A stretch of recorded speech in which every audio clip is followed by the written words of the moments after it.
সুন্দর করে দাড়ি চেঁচে রেখেছো, প্রত্যেকদিন সকালে চাঁচো, এটা কোন শিষ্টাচার?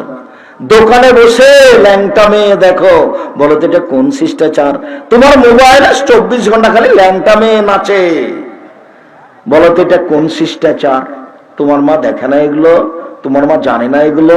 এটা তোমার মা নয়, এটা তোমার খালা, এটা তোমার সৎ মা।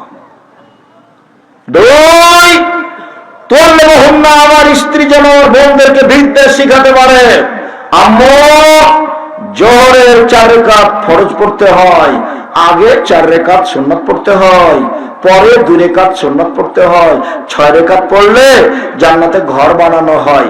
আম্মু আগে 4 পরে 4, 8 রাকাত পড়লে জাহান্নাম হারাম হয়ে যায়। 8 রাকাত সুন্নাত জোহর পড়লে কি হয়ে যায়? জাহান্নাম হারাম হয়ে যায়। বুঝতে পারেন না কথা নাকি? মধ্যে তো 4 আছেই, ওটা তো ভিন্ন জিনিস। ওতে জান্নাত পাবো না পাবো সেটা পরে, ওটা পড়তেই হবে, ওটা তো তোর বাপকে পড়তে হবে।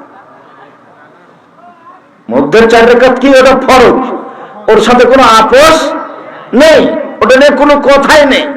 কথা হলো এই আব্দুর রাজ্জাক